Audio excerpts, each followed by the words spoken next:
언제부터 내가 교회를 나오게 되느냐 한번 자세히 생각해 보세요, 여러분. 내가 교회를 다니는다는 게, 예수 믿는다는 게 신기한 거예요. 내가 예수를 믿었어요, 그죠? 믿었다 그러잖아. 내가 예수를 믿었다 할 때 내가 결정하고 내 의지로 왔어요, 분명히, 그죠? 내가 믿은 거, 내가 오기로 한 거죠.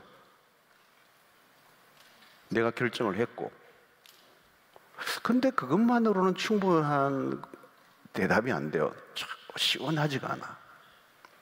근데 여러분, 내가 예수를 믿었다고 말을 하는데 믿었기 때문에 나온 건 사실이에요. 그러나 내가 과연 교회에 나올 만한 사람이었는가 하는 거예요. 내가 과연 예수를 믿을 만한 사람이었는가. 절대 그러지 않아요. 저도 완전히 다른 데 있었던 사람입니다. 그러니까 내가 타의적으로 왔느냐 자의적으로 왔느냐, 무엇인가 나를 밀어 여기로 오게 한 거죠. 근데 그건 설명이 좀 어려워요. 근데 설명할 수 없는 믿음의 과정이 있었다는 거죠. 되게 누군가를 통해서 복음을 듣는 경험을 하게 됩니다. 근데 여러분, 복음을 들었다고 다 믿는 건 아니거든요. 그죠? 복음을 들으면 믿으면 얼마나 많은 사람이 믿었겠습니까? 말씀을 들었다고 예수를 믿는 건 아니에요. 전도 현장에 가보면 그런 건 너무 많이 겪습니다. 그렇게 공을 들여도 철옹성같이 끈떡도 안 하는 사람들이 있어요. 까딱도 안 해요. 근데 그 옆에서 담배 피우고 있던 사람이 설 관상을 키우는 사람이 있어요. 내가 교회 가면 안 되느냐 그런 거예요. 그러니까 인간의 이성과, 우리가 예수를 믿는다는 것은 우리의 어떤 경험과 우리의 이성으로는 이 진리를 받아들이기 어려워요. 그래서 전도에 미련한 것으로 그러잖아요. 전도하면 그 사실 미련한 거예요, 그 전도하는 게. 그래서 예수를 믿을까? 전도 폭발을 하시는 분들은 알지만, 내가 가서 이렇게 하면 믿을까? 훈련 받을 때만 해도요, 의심이 가요. 안 믿을 것 같아, 이렇게 하면. 근데 희한하게 믿어요. 믿는 사람이 나와요. 다 믿는 게 아니고 믿는 사람이 나오는 거예요. 다른 건 고사하고 뭐 다른 사람 얘기보다도 내가 예수를 믿는다는 기적이에요. 그러니까 그 말은 뭐냐면 내 안에 무엇인가 내가 알 수 없는 역사가 일어난 겁니다. 이제는 내가 안 믿는다는 건 상상이 안 되잖아요, 그죠? 옛날에는 믿는다는 게 상상이 안 됐는데 지금은 내가 안 믿고 산다, 예수님을 없이 산다는 게 상상이 안 되잖아요. 그러니까 이 말은 뭐냐 하면, 내가 믿었다도 있지만 내가 믿었다는 것보다 더 강력한 뭐가 있는 거예요. 다르게 표현하면 믿어졌다 이거죠.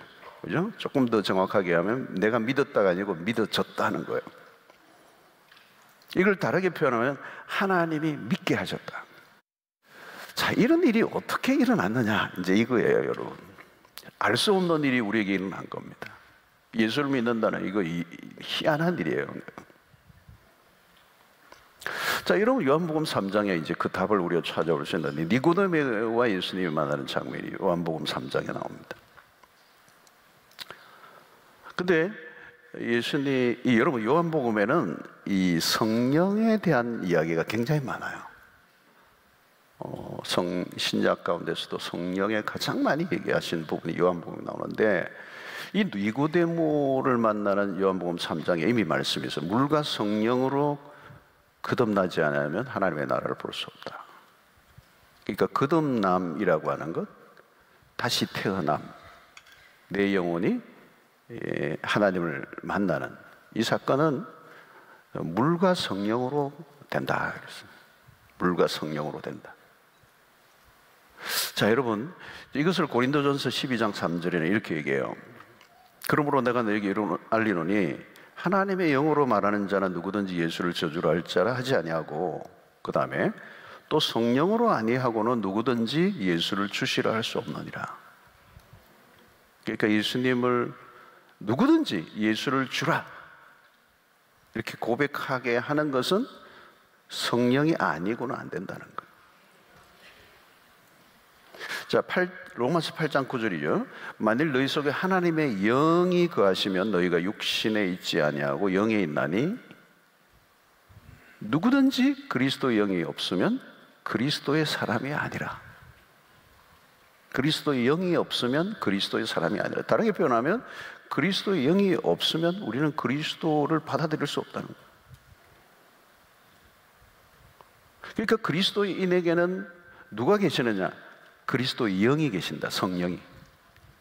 그러니까 예수를 믿는 사람 안에는 성령이 내 안에 거하신다는 거예요.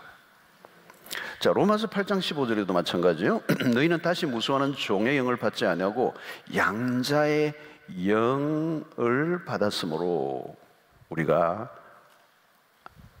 아빠 아버지라 부르짖느니라. 양자의 영을 받았다는 거예요. 그러니까 내가 하나님을 아빠 아버지라 이렇게 부른 거예요. 근데 가만히 보면 내가 내 임의로 부른 게 아니에요. 여러분, 아무에게나 아빠 이렇게 하는 사람은 없어요. 아빠라는 말은 아무에나 쓰는 게 아니에요. 누가 돈 준다고, 누가 협박한다고 아빠 한번 해봐. 안 해요. 성령이 우리에게 아빠, 아버지를 하겠다.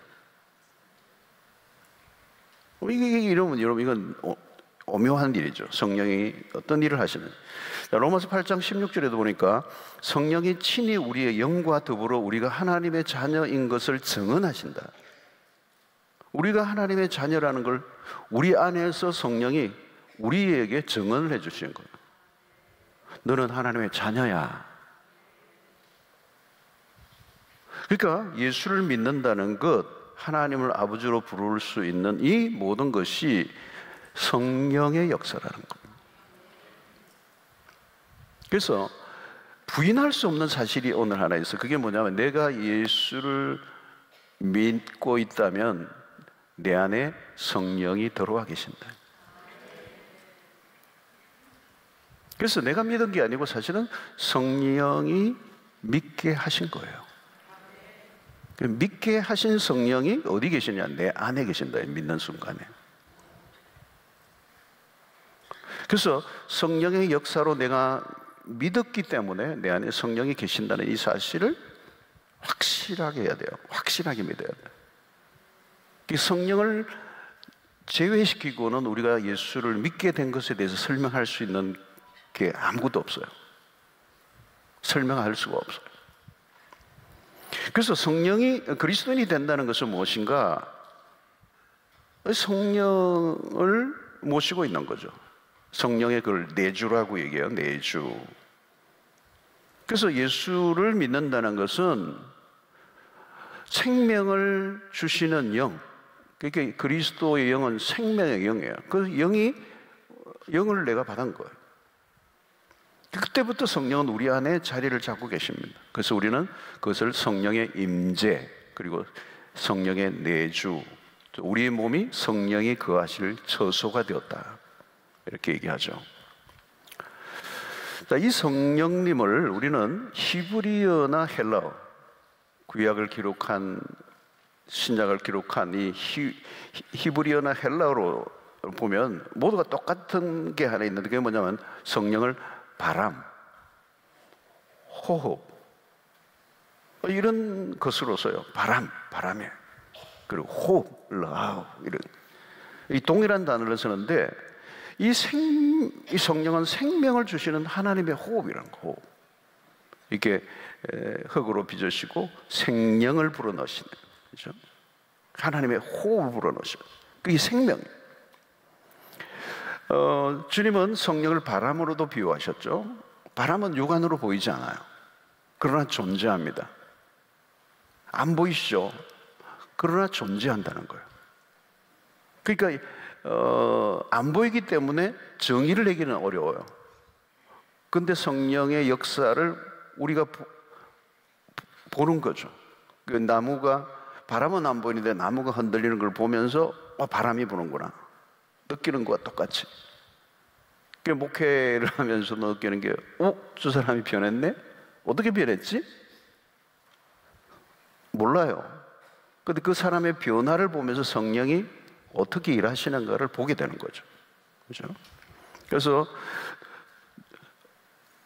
어떻게 보면 성령은 눈에 보이는 어떤 것보다도 확실하게 존재한다는 걸 우리가 신앙생활을 하면서 느끼게 되는 거, 확인하게 되는 겁니다. 자, 특별히 요한복음에서 성령에 대해서 많은 언급을 하시는데 미래가 불투명한 이제 제자들이 에게 어쩌면 이제 공생애를 마무리하는 단계에서 다락방강화에서 예수님이 제자들에게 이제 떠나야 될 것을 얘기하시고 한 가지 약속을 하세요. 14장 12절에 보면은 그 말씀이 있죠. 내가 진실로 진실로 너희에게 이르노니 나를 믿는 자는 내가 하는 일을 거두할 것이요 또한 그보다 큰 일도 하리니 이는 내가 아버지께로 감이라. 이 의심스러운 약속이에요. 예수님이 지금 무슨 말씀이 아니면 난 지금 떠날 거라는 거죠. 근데 너희들이 나를 믿는 사람은 내가 하는 일을 거두할 것이고 그보다 더 큰 일을 할 것이다. 예수님이 지금 무슨 알쏭달쏭한 말씀하시는 거죠? 근데 그런 일이 어떻게 일어날 것인가에 대해서 두 가지 약속을 하세요. 약속이 있는데 그 두 가지 분명한 약속이 뭐냐면 기도와 성령에 관한 것이에요. 기도와 성령. 그 예수님이 제자들과 이제 이별을 하시면서 이별의 선물을 주셨는데 그 이별의 선물치고는 너무 큰 선물을 주셨어요. 하나는 성령을 선물로, 하나는 기도라는 선물을 주신 거예요. 이게 이제 예수님이 제자들을 떠나시면서 약속하신 거예요. 이 선물을 주고, 그냥 내가 떠나는 게 이 선물을 내가 주고 떠나겠다. 근데 이 선물이 엄청난 거예요. 그래서 이제 제자들이 이제 예수님의 말씀을 잘 조합을 해서 알아들어야 되는데 못 알아들었을 거예요. 내가 한 일을 너희들도 할 거고 그보다 더 큰 일도 할 것이다. 이 말이 무슨 말인지 몰라요.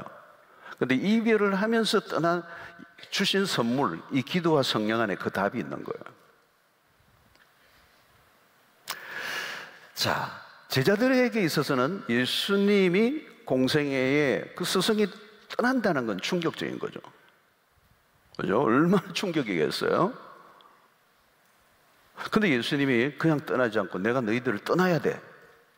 그리고 떠나는 게 너희들에게 유익이 된다. 자, 요한복음 16장 7절이죠. 그러나 내가 너희에게 실상을 말하노니 내가 떠나가는 것이 너희에게 유익이라. 내가 떠나가지 아니하면 보혜사가 너희에게로 오시지 아니할 것이요 가면 내가 그를 너희에게로 보내겠다. 자, 제자들은 예수님을 원했어요. 주님과 함께하는 것보다 더 좋은 것은 없죠. 예수님이 안 계신다? 상상하기 어려워요. 왜?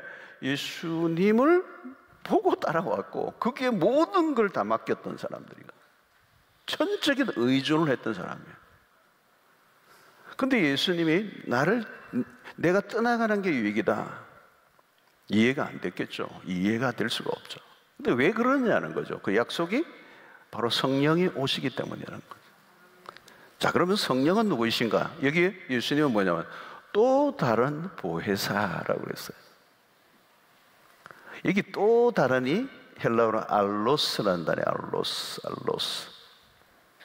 이게 알로스 파라클레토스예요. 보혜사는 파라클레토스예요. 알로사. 이 말은 뭐냐면 또 다른 보혜사. 그 예수님이 보혜사예요. 근데 또 다른 보혜사가 오신다는 거예요. 재밌는 표현이죠. 이 보혜사라는 말 자체는 파라클레토스라는 말은 곁에서 돕는다라는 뜻이거든요. 곁에서 돕는다. 자, 그런데 여러분, 성령은 예수님께서 공생애 동안에 제자들 곁에서 도우셨어요, 사실은. 성령이 안 계신 분이 갑자기 나타나신 게 아니고 원래 예수님은 성령으로 시작해서 성령으로 끝나신 분이에요. 성령으로 잉태되신 분이죠. 그죠? 성령에 이끌려 광야로 가시고 성령과 함께 하셨어요. 그리고 모든 예수님의 공생의 활동에 성령이 동행하시고 함께 하셨어요. 그죠? 그리고 요단강의 세례를 받고 올라오실 때 성령이 비둘기 같이, 그죠? 그러니까 삼위 하나님이 딱 공존해 계시고 성령이 예수님의 사역에 함께 하시고 제자들과 다닐 때도 성령이 다 도우셨어요. 그런데 제자들은 그걸 못 봤지. 지금 예수님이 하신 말씀은 또 다른 보혜사인데, 그 보혜사는 원래 우리 곁에 계셨고 우리를 도우셨던 분인데 내가 떠나면 이제 그분이 너희들을 도우실 거다. 자, 이 말은 뭐냐면 예수님이 떠나가셔도 똑같이 그 또 다른 보혜사가 똑같이 너희들을 돌볼 거다. 너희들과 함께 할 거다. 내가 했던 일들을 그 보혜사가 똑같이 하실 것이다. 차이는 성령은 영이시기 때문에 육안으로는 볼 수 없는 것 외에는 육신으로 오신 예수님과 전혀 차이가 없다. 육신을 가지고 계시는 예수님은 공간적이고 시간적인 한계를 받으셨지만, 제한을 받았지만 성령은 그 제한이 없으십니다. 영이시기 때문에. 그죠? 육체를 가지고 계신 분들은, 예수님은 갈릴리 주변에서 활동하셨어요. 그죠? 비자 받고 외국에 한국까지 오시고 이런 일이 없었어요. 그 성령은 비행기 안 타고 다니세요. 어디다 계시는 거죠. 그죠? 자, 무슨 말씀이죠? 한번 우리에게 들어오신 성령은 우리를 떠나지 않고 우리와 동행하시는 거예요. 이건 이론이 아니고 실제예요, 실제. 자, 근데 여러분, 이건 엄청난 얘기예요. 엄청난 얘기. 그러니까 내가 떠나가는 게 유익이다라고 하신 이 예수님의 말씀이 엄청난 얘기예요. 또 다른 보혜사가 오시기 때문에 내가 떠나가는 게 너희들에게 훨씬 더 유익이다. 그러니까 예수님이 곁에 계시면서 예수님과 함께 살았던 삶의 그 경험이 엄청난 거였잖아요. 근데 성령이 오시면 그것과 동일한, 그 영으로만 계시기 때문에 그 이상의 일들을 하시는 거는, 그 성령이 우리 안에 오셨다는 거예요. 여러분, 이것은요 대사건이에요. 대사건.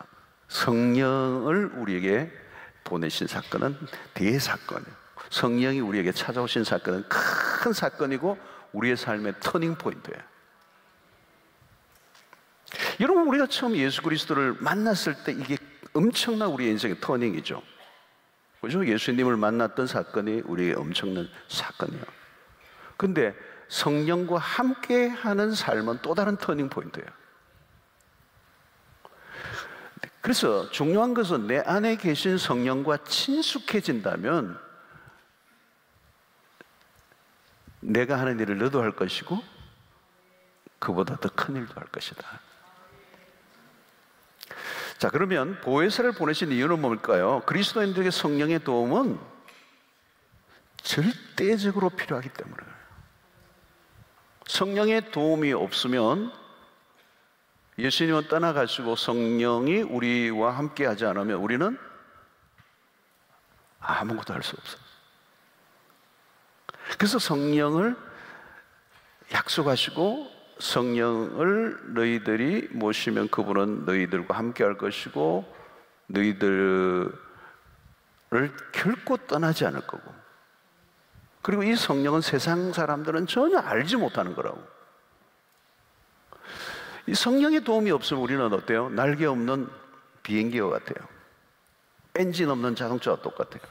여러분, 제자들의 모습에서 우리가 확인을 했어요. 이것을 성령과 함께 하지 않으니까 그들이 예수님을 따라다니면서 들었던 말씀, 했던 모든 경험 아무 소용이 없어요. 아무 소용이 없어요. 3년 동안 여러분 제자 훈련을 받았어요. 직강. 아는 것은 많은데 삶으로 연결이 하나도 안 돼. 폐잔병이 돼버렸어요. 살고 싶은데 안 살아지는데 어떡해요? 죄 안 짓고 싶은데 죄 짓는데 뭐 어떡해요? 미운 사람이 있는데 사랑하라는데 사랑이 안 되는데 뭐 어떡해요? 안 되는데. 그래서 여러분, 이 상태를 잘 묘사한 곳이 성경 어디냐면 로마서 7장이에요. 내가 원하는 바 선은 행하지 아니하고 원치 않는 바 악을 행하는 거다. 내가 원하는 건 선인데 그 선은 행하지 못하고 도리어 악을 행한다는 거예요. 오라 나는 공고한 사람이로다. 이 사망의 몸에서 누가 나를 건져내랴. 탄식이에요, 탄식. 그래서 바울이 로마서 7장까지만 기록했다면 우리도 그렇게 살다가 갈 가능성이 많았어요.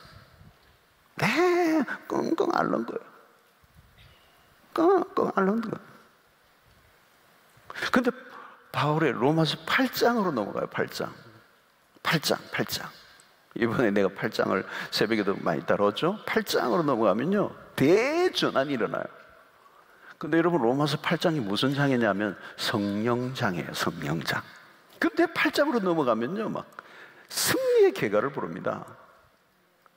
이 사망의 몸에서 누가 나를 건져내가 아니라 사망과 모든, 사망보다 더 무서운 위협이 없죠. 근데 그 모든 이 어떤 것을 통해서다 그리스도 안에서 우리는 넉넉히 이긴다는 거잖아요. 그렇게 담대한 선포가 어디서 나오느냐? 성령. 답이 성령이라는 거잖아요. 근데 여러분, 놀라운 것은 뭐냐면 이 성령과 함께 놀라운 선물이 있어요. 그게 뭐냐면 기도예요, 기도.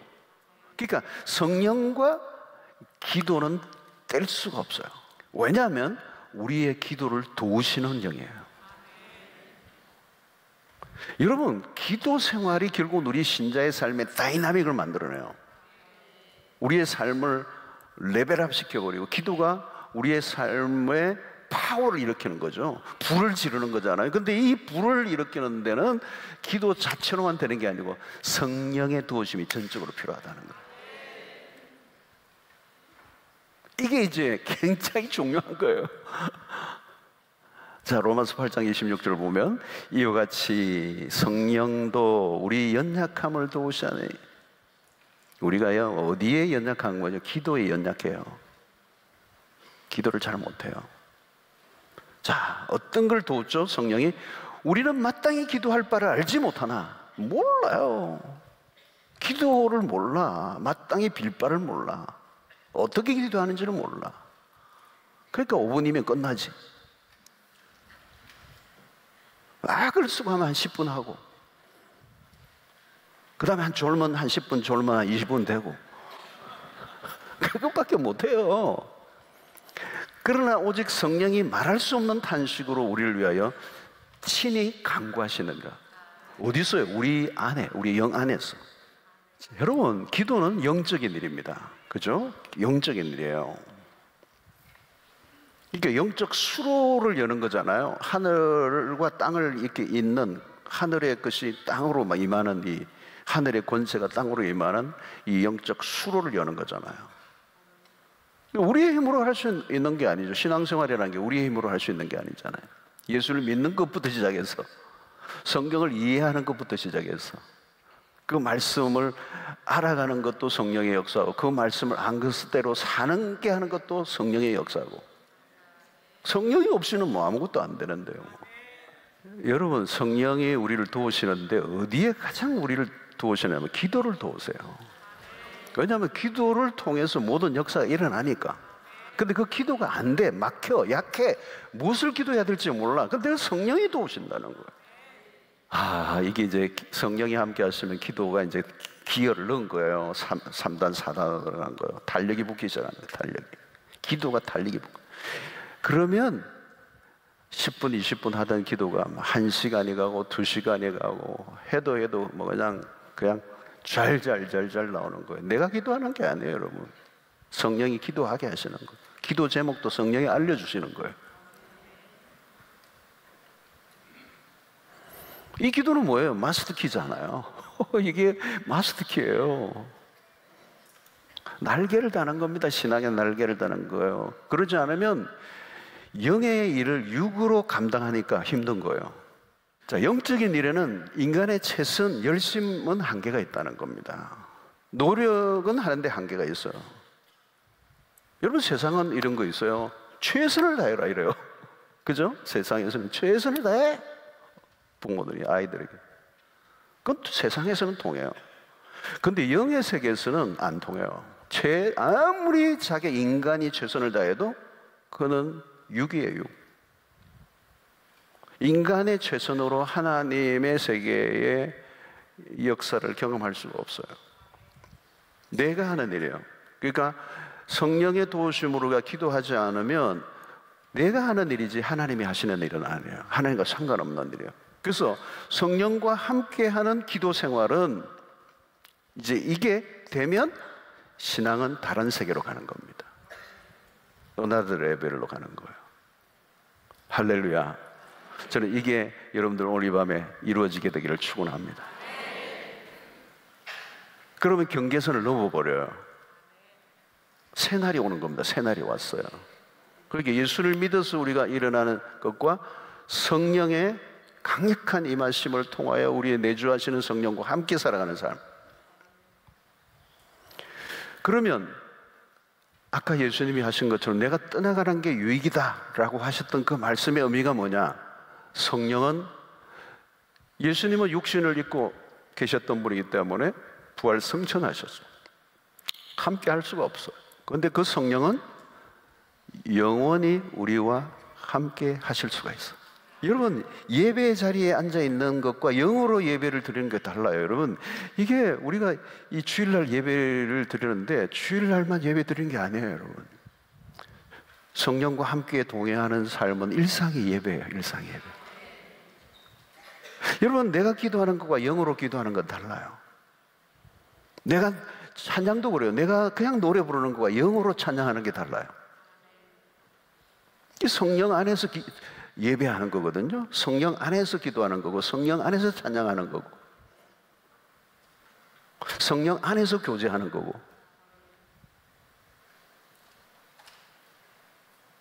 여러분, 초대교회 성도들의 교제는 강력했어요. 사도행전을 보면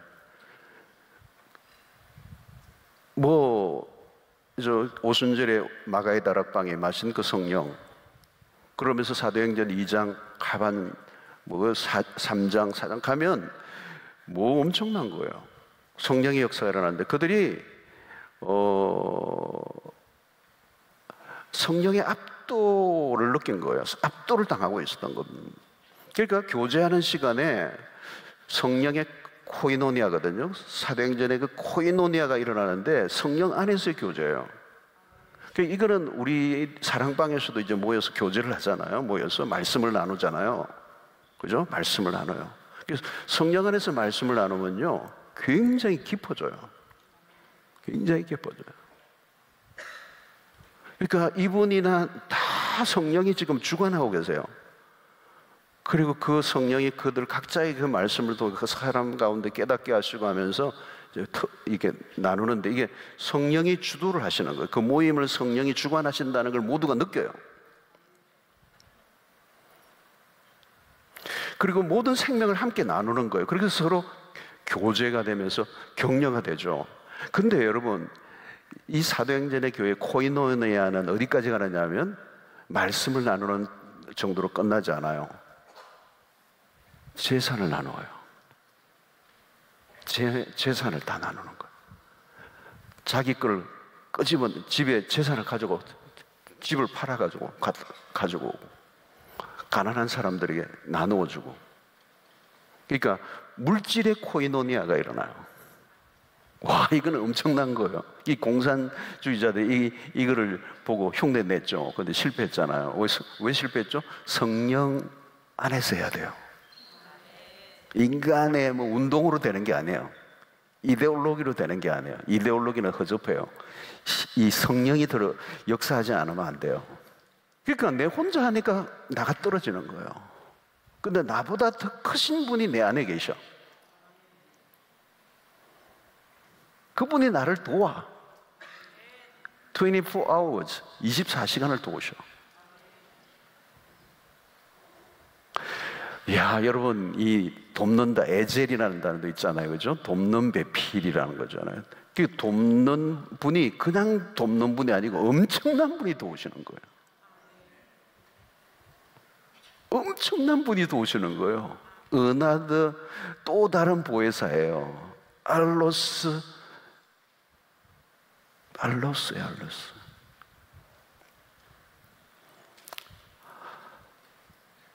자, 그분이 이런 얘기 하세요. 18절에 예수님이 이 얘기 하세요. 내가 너희를 고아와 같이 버려두지 아니하고.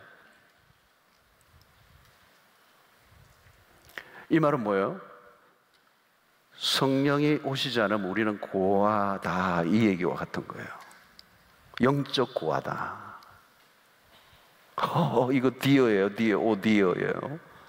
성령이 오시지 않은 상태는 우리가 고아와 같이 버려진 상태가 된 거예요. 믿는다 할지라도 전혀 무기력한, 진짜. 그러니까 예수님이 그래요. 너희를 내가 절대로 고아와 같이 버려두지 않겠다는 거예요. 보혜사 성령이 오시지 않은 상태가 되면 너희들이 어떤 상태가 될 것인가를 예수님이 알고 계신 거예요. 여러분, 믿음의 길을 걸어가는데 쉽지 않죠. 어떻게 내 혼자 믿어요? 물론 공동체가 있지만 공동체는 성령의 공동체가 아닌 경우에는요, 옆에 있는 사람들은 오히려 도움 주기보다는 힘들게 할 경우가 많아요. 그래서 교회마다 막 몸살을 앓잖아요.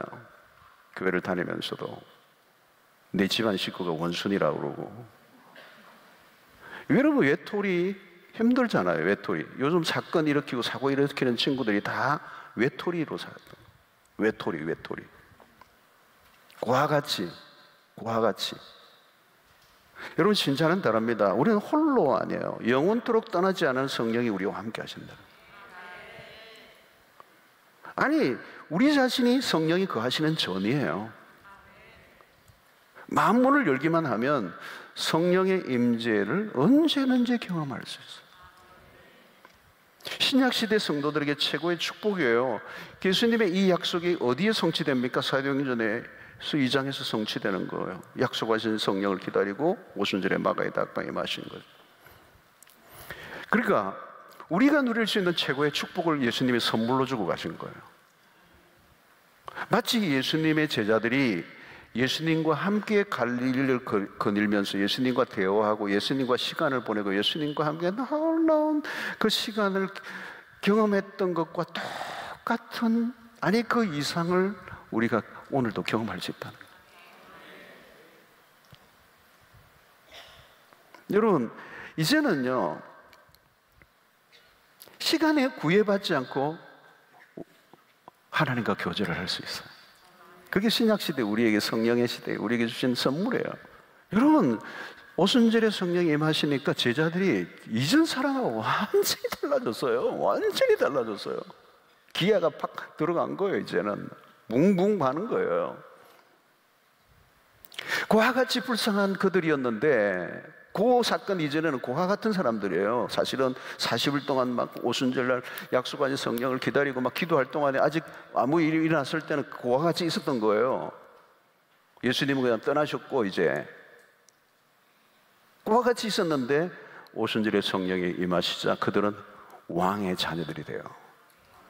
왕의 자녀들이에요. 그래서 사도행전 마지막에 뭐예요? 거침없이 담대하게 복음을 전해요. 주눅 들지 않아요. 왜? 홀로 있지 않으니까. 내 홀로가 아니라는 거예요. 자, 이 성령은 어떤 분이시죠? 17절에 그는 진리의 영이라. 진리의 영이라. 16장 13절 또 볼까요? 그러나 진리의 성령이 오시면, 이게 성령의 다른 이름이죠. 진리의 영이시다. 진리의 성령이 오시면 그가 너희를 모든 진리 가운데로 인도하시리니 그가 스스로 말하지 않고 오직 들은 것을 말하며 장래일을 너에게 알리시리라. 성령은 우리를 진리 가운데로 이끌어주세요. 지혜의 영이세요. 그런데 그 지혜는 성경으로부터 와요. 그죠? 여러분, 3장에 니고데모는 지성인입니다. 굉장히 지성적인 그 시대의 지성인이에요. 근데 예수님과 대화를 딱 하니까 한 방에 무식이 드러나요. 무식의 극치를 보여요. 이게 세상의 지식이에요. 한계가 있다는 거예요. 이미 영적인 기능이 죽어버리니까 그거밖에 없죠. 지식, 정신세계까지만 가요. 영적인 세계를 못 가는 거예요. 그게 죄인의 한계란 말이죠. 그러니까 그 죄인에게는 진리는 감춰져 있어요. 그 지식은 아무 소용이 없어요. 지식은 있으나 진리는 깜깜해. 지성은 필요해요. 지성이 필요해요. 근데 여러분, 그 지성만 믿으면 안 돼요. 지성을 넘어선 세계를 보는 것은 성령이 하시는 거예요. 근데 그 성령이 깨우쳐 주시는 것은 아무도 당할 수가 없어요. 성령이 지혜의 영이시니까, 진리의 영이시니까.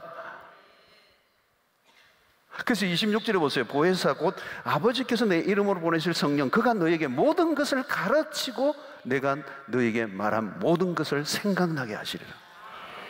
놀라운 것이죠. 저는 이 말씀을 100% 믿고요. 저는 말씀을 준비하고 설교를 준비하고 목회하면서 날마다 경험하는 거. 이거 없으면 나는 아무것도 꽂아놓은 보리자리고요. 할 수 없어요. 성경은 성령의 감동으로 기록됐어요. 그러므로 성령으로 감동됐다는 말을 잘 기억하셔야 돼요. 성령으로 감동된 하나님의 말씀은 성령의 감동이 있어야만 이해되고 깨달아진다는 거예요. 세상에 박사라도 안 돼요. 의욕만 가지고 자기 지성으로 접근하다가 안 돼요. 이 길과 진리, 생명, 이것을 성령의 도우심을 통하였어. 성령의 도움을 받으면 우리가 그 진리를 깨닫게 된다는 거예요. 나에게서 무엇이 나오는 게 아니라 이미 이루어 놓으신 것을 내가 받아들이는 작업은 성령이 하신다. 그러니까 성령의 역사가 없으면 머리만 아픈 거예요. 노력을 해도 힘이 들고. 자, 여러분, 성경은 우리가 성경을 읽죠. 그 성경이 열리려고 하면 성령이 도우셔야 돼요. 그래서 성경을 경험하게 하는 것은 성령의 역사인데 어느 순간 성령이 내 눈을 확 열어주시는 거예요. 내 눈을 열어준다기보다 성령이 하나님의 진리를 빛을 비추어 주셔요. 그러면 전에 안 보이던 게 막 보이기 시작하는 거예요. 그리고 그게 성경이 문자로 되어 있는데 성령의 음성으로 다가오는 거예요. 그러면 성경 읽다가 가슴이 막 뛰어요. 콩닥콩닥. 왜? 하나님 말씀을 지금 음성으로 들으니까. 강력한 거. 이거는 큐티하는 것의 차원과 다른 거예요. 그래서 여러분, 성령을 중요하게 생각하면서 성경을 소홀히 하면 안 돼요.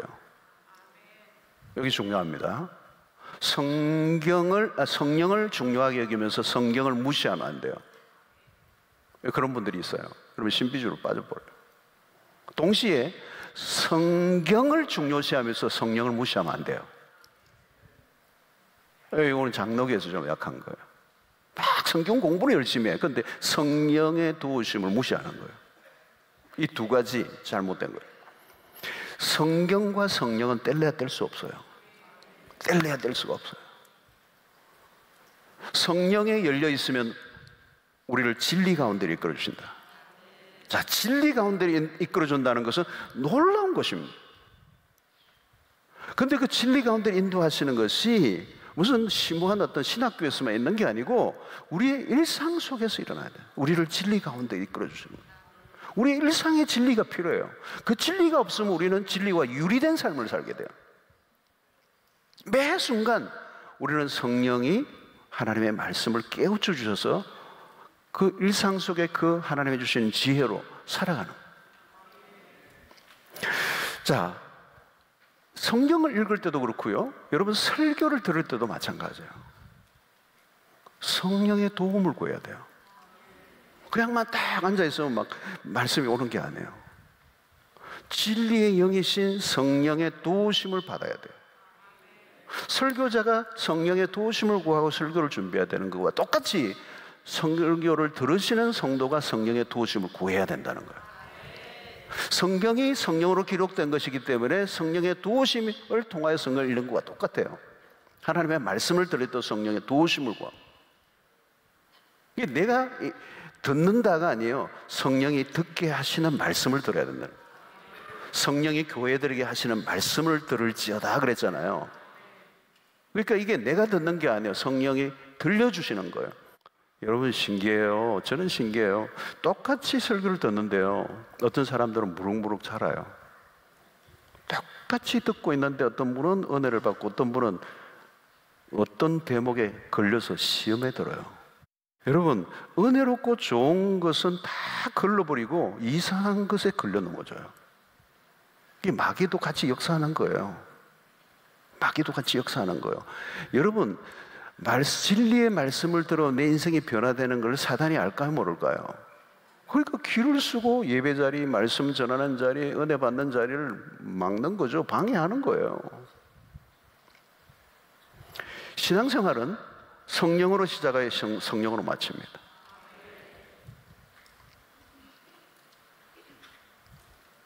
여러분 이거예요. 지난 주일 제가 설교도 그렇고 철야 설교도 그렇고 오늘도 그렇고 다음 주일도 그렇고 성령 설교예요.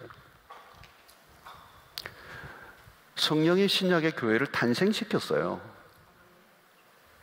그죠? 교회가 성령이 아니면 출발이 안 됐어요. 성령은 어떤 영인가 하면요, 시작하게 하시는 영이에요. 교회도 시작하게 하시고 하나님의 일을 새롭게 시작하시는 영이에요. 성령은 창세기 1장 2절부터 나와요. 그러니까 창조의 영이에요. 창조의 영. 모든 걸 주도하시는 건 성령이세요. 성령이 아니면 새 일이 시작이 안 돼요. 일이 시작된 게 아니에요. 사도행전도 마찬가지지만 마찬가지죠. 여러분, 사도행전은 아무것도 없어요. 프로그램, 건물, 제도, 직분 아무것도 없어요. 그냥 성령이 시작을 한 거예요. 다른 거는 나중에 따라왔어요. 그냥 따라온 거예요. 따라온 거. 여러분, 계획이 아예 없는 것도 그렇지만 너무 많은 계획이 문제. 우리의 계획이 하나님이 하실 일을 제한시켜 버려요. 여러분, 성령의 역사를 강하게 경험하면 우리가 계획을 못해요. 성령이 우리보다 훨씬 더 앞서서 일하시니까 우리가 계획하면 항상 늦어요. 제가 호주에서 목회할 때도 그걸 종종 경험했어요. 저는 건물에 별로 욕심이 없는 사람이라 있으면 좋죠. 있으면 좋은데 거기에 별로 관심이 안 갔어요. 그래서 막 사람들이 모여오는데 나중에는 이제 건물을 하나 샀어요. 막 미루다가 그냥 하나님이 주셔서 샀어요. 그래서 들어가려고 더 해놨는데 하나님이 저에게 계속 말씀 주세요. 너 들어가면 너 교회 이제 안 된다는 거예요. 이게 말이 안 되는 얘기가 성령이 계속 말씀하셔요. 하나님 지금 이거 다 들어가려고 엄청난 대가를 지금 들어가려고 지금 모든 복잡한 과정 행정적인 절차까지 다 끝냈는데 하나님 저 들어가지 말라는 거예요. 난 더 은하도 계획이 있다는 거예요. 와, 그때는 참 어려웠어요. 우리 교인들에게 설명을 하고 장로님들에게 이게 이해를 시켜야 되는데 이게 어려웠어요. 근데 다 순종해 주셔가지고 이제 갔는데 더 놀라운 계획이 있었던 거죠. 만약에 거기 들어갔으면 우리 교회가 거기에 갇혀버렸을 거예요. 근데 하나님은 더 많은 사람들을 구원의 역사를 불러 모으시는데 그 건물이 한계가 있는 거예요. 나중에 훨씬 더 놀라운 것을 하나님 보여주셨어요. 근데 그게 불가능한 거예요. 눈으로 보면. 근데 그게 하나님의 뜻이었단 말이죠. 성령은 우리의 계획이나 우리의 능력을 넘어서서 역사하십니다. 우리의 예측을 넘었어요. 그래서 여러분, 이 성령과 함께하는 신앙생활, 그분은 우리와 동행하기를 원하세요. 늘 내주하세요. 그것을 일상에서 경험하셔야 돼요. 그럼 우리 일상은 날개를 달아요. 여러분, 신앙은 무기력함이 아니에요. 무기력한 거, 생기 없는 그런 종교가 아니에요. 그저잖아요. 오늘이나 똑같은 그런 삶의 재현이 아니에요. 익사이팅해요. 여러분, 아무것도 없어도 돼요. 성령과 함께 동행하세요. 성령을 깊이 모셔드리세요. 환대하세요. 존중해 여기세요. 사모하세요. 그러면 되는 거예요. 여러분, 성령은 멀리 계시지 않아요. 우리 안에 계세요. 보혜사 성령이세요. 고아처럼 살지 마세요. 왜 고아처럼 살아요? 고아처럼 살지 마세요, 여러분. 그리고 그 성령이 우리를 진리 가운데로 인도하시고 그 진리로 충만하게 하시고 그 진리를 붙잡고 그 성령 안에서 기도할 때 그 기도 안에서 하나님의 능력을 경험하는, 성령은 우리를 떠나지 않으세요. 우리가 호흡하는 것처럼 성령이 우리 안에 함께 하시고 그 성령을 의식하시고 그 성령과 함께 하시면 하나님의 크고 놀라운 계획을 이루는 일에 우리의 삶을 사용하시고 또 여러분들의 삶의 신앙이 훨씬 더 풍성하고 자유로워지고 갈수록 또 기대가 되고 새 일을 행하실 그 하나님을 경험하는 축복된 믿음 생활 되시기를 주의 이름으로 축원합니다.